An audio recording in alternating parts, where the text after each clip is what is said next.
Assalamualaikum warahmatullahi wabarakatuh. Perkenalkan, nama saya Nikita Keisha Angela Sinaga dari kelas AK102 Akuntansi Universitas Siber Asia. Yang terhormat Ibu Yuanisa Aisyah Nafi, selaku dosen mata kuliah Matematika, Ekonomi, dan Bisnis, serta teman-teman yang saya banggakan. Pada kesempatan kali ini, izinkan saya untuk mempresentasikan fungsi nonlinear beserta penerapannya. Mari kita mulai dari pendahuluan. Matematika merupakan ilmu yang sangat universal dan abstrak. Ilmu ini dapat digunakan sebagai alat penyelesaian permasalahan di berbagai macam bidang keilmuan, salah satunya adalah bidang ekonomi. Salah satu cabang matematika yang sering digunakan adalah fungsi nonlinear. Fungsi nonlinear merupakan bagian yang terpenting dalam matematika untuk ekonomi karena pada umumnya fungsi nonlinear ini dapat berperan berupa fungsi kuadrat atau fungsi rasional.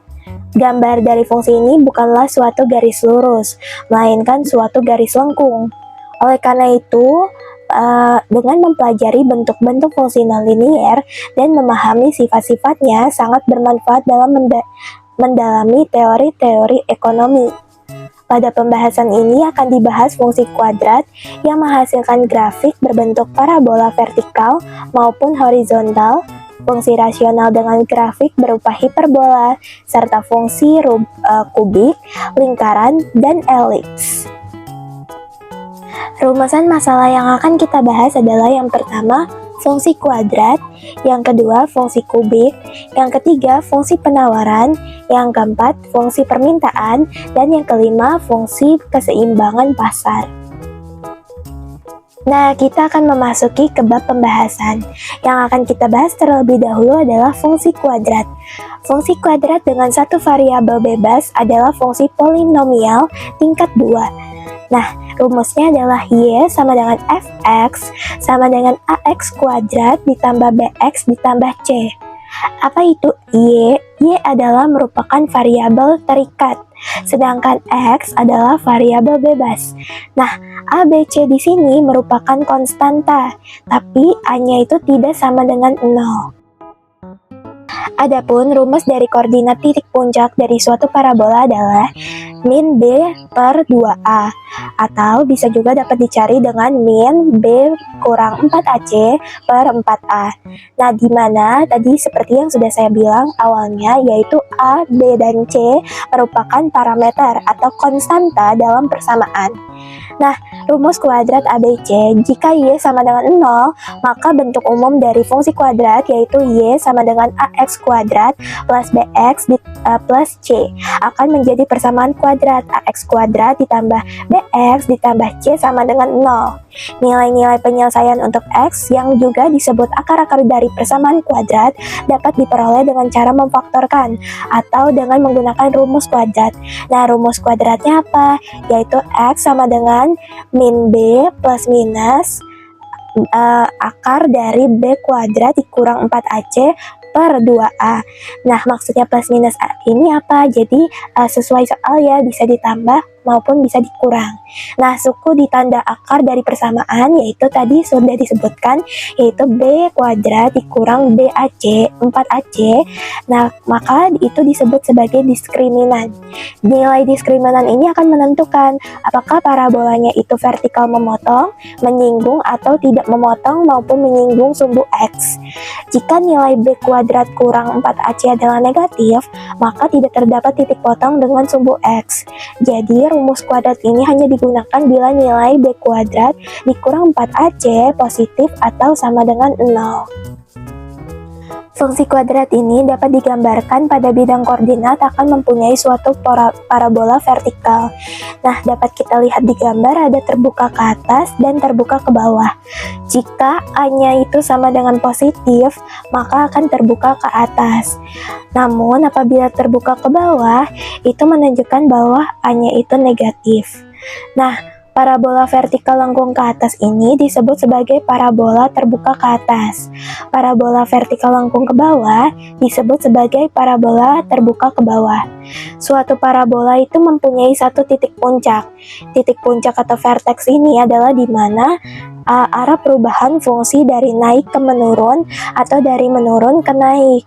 Dengan kata lain, titik puncak adalah titik yang paling bawah atau dasar dari parabola bila mana parabola terbuka ke atas. Titik paling atas dari parabola bila mana parabola terbuka ke bawah. Nah, kita akan memasuki ke contoh soal fungsi kuadrat. Jika fungsi kuadrat y sama dengan x kuadrat kurang 8x ditambah 12, carilah koordinat titik puncak dan gambarkanlah parabolanya. Maka kita harus mencari dulu koordinat titik puncaknya, yaitu dengan min b per 2a dan min b min 4ac per 4a.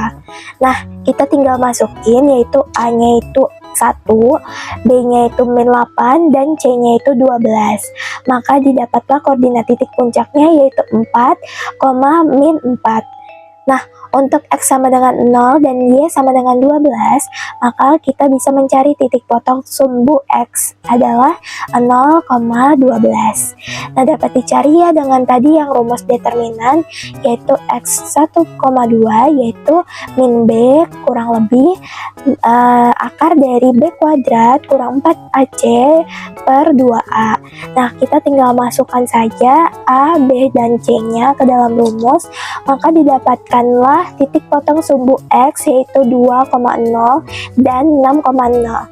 Maka untuk cara gambar parabolanya adalah jika dia terbuka, dia ini terbuka ke atas ya, atau seperti orang tersenyum. Nah, itu kenapa? Karena dia A-nya itu menunjukkan positif.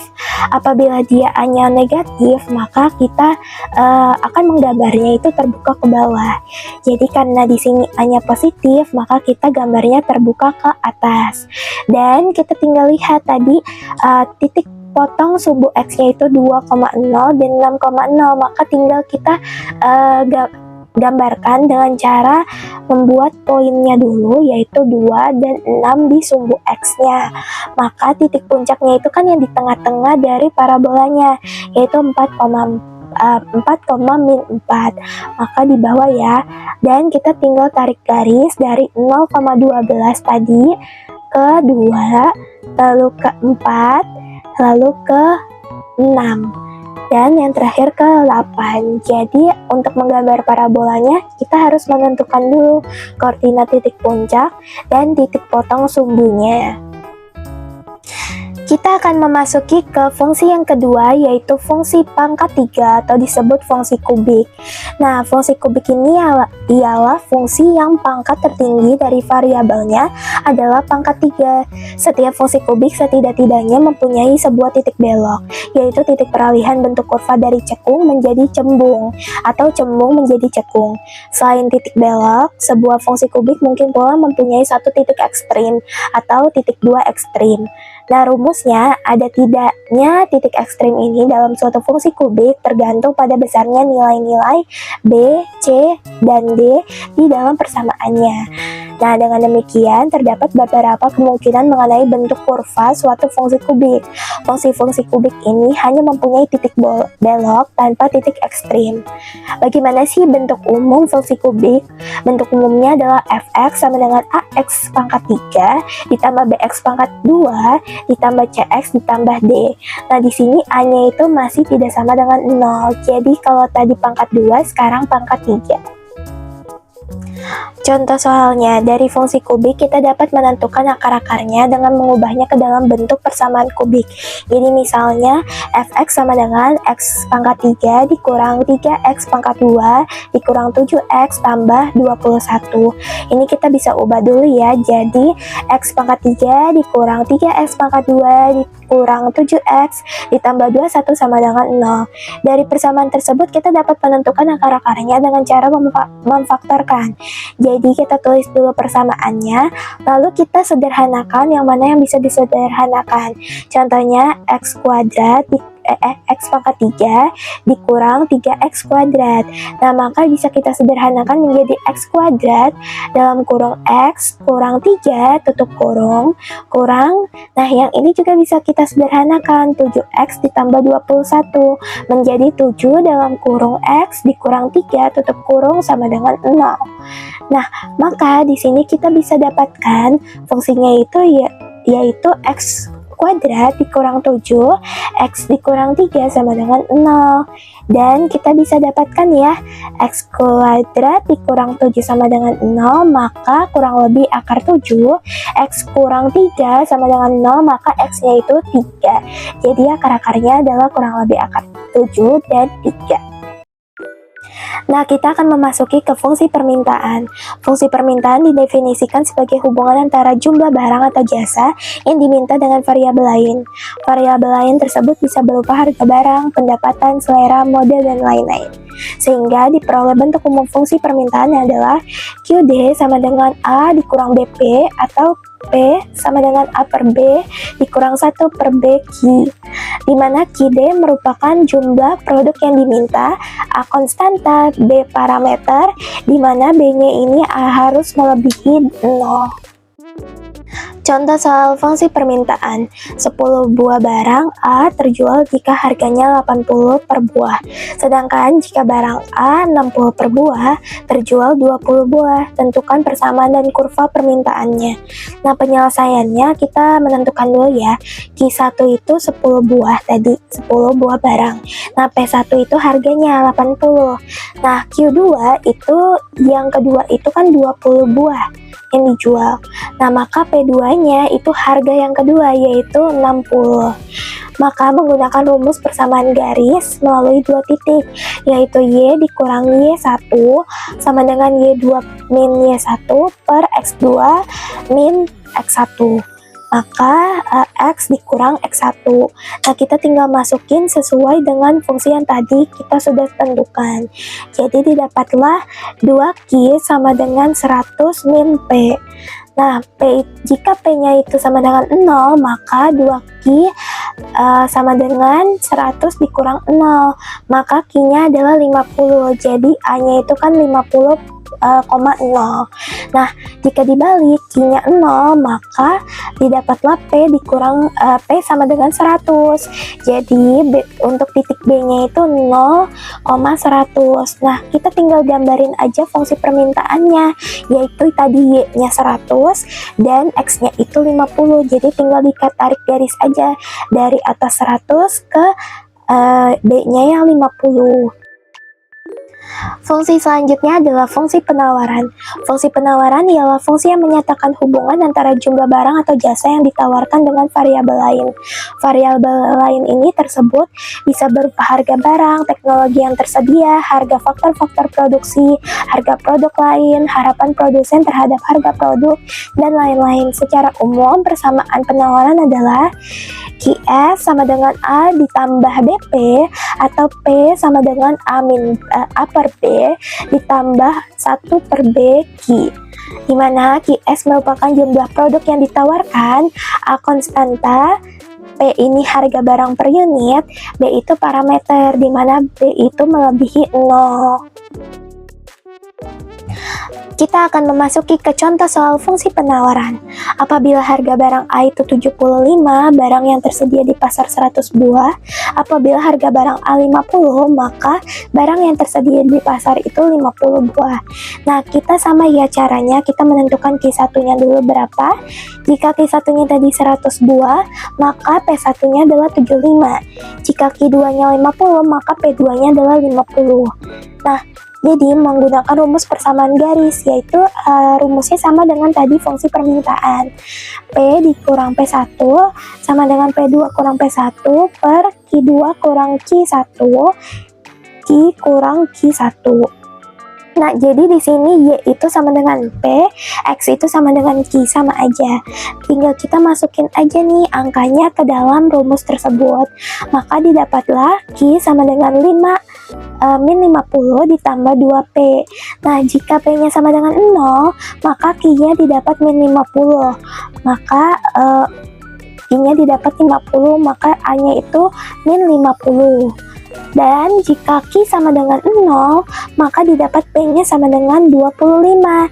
Jadi B-nya itu merupakan 0,25. Di sini tinggal digambarin aja, A-nya itu kan tadi min 50, berarti di sumbu X dia di min 50. Nah terus Y-nya itu kan tadi B-nya 0,25, maka di sumbu Y itu 25. Jadi tinggal ditarik garis aja dari min 50 ke 25. Fungsi yang terakhir adalah fungsi keseimbangan pasar. Keseimbangan pasar suatu barang menunjukkan tingkat harga yang mengakibatkan jumlah permintaan sama dengan jumlah penawarannya. QD sama dengan QS. Nah, rumus keseimbangan pasar maka QD sama dengan QS. QD itu jumlah permintaan, QS jumlah penawaran, E itu titik keseimbangan, PE harga keseimbangan, dan QE itu jumlah keseimbangan. Nah, contohnya, tentukan titik keseimbangan dari persamaan permintaan berikut. P sama dengan 12 min 2Q, dan persamaan penawaran P sama dengan 3/2Q ditambah 2. Maka di sini kita harus mencari satu persatu dulu dari QD dulu, yaitu P sama dengan 12 min 2Q. Maka 6 dikurang 1/2P. Lalu penawarannya P sama dengan 3/2Q ditambah 2, maka QS-nya 2/3P dikurang 4/3. Nah, tadi kan QD sama dengan QS, maka tadi persamaan yang sudah kita dapatkan itu dirumuskan 6 dikurang 1/2P sama dengan 2/3P dikurang 4/3. Maka didapatkanlah di sini titik keseimbangannya adalah 26/7,62/7. Jadi di sini kita bisa gambarkan ya. Gambarnya gimana? Jadi gambarnya itu dari fungsi permintaannya dulu, lalu fungsi penawarannya. Maka ketemulah titik tengah di mana mereka bertemu, yaitu titik equilibrium. Jadi yang 26/7,62/7 di titik tengahnya. Kita sudah berada di penghujung presentasi ini, yaitu kesimpulan. Berdasarkan pembahasan dari presentasi ini, dapat disimpulkan bahwa penerapan fungsi nonlinier memiliki peran penting dalam berbagai aspek keilmuan, khususnya dalam bidang ekonomi. Fungsi nonlinier seperti fungsi kuadrat dan fungsi Rubik serta fungsi rasional digunakan untuk memodelkan berbagai fenomena ekonomi seperti keseimbangan pasar, permintaan, dan fungsi penawaran. Sekian presentasi yang dapat saya sampaikan, kurang lebihnya mohon dimaafkan. Semoga presentasi ini dapat bermanfaat bagi teman-teman yang menonton. Wassalamualaikum warahmatullahi wabarakatuh.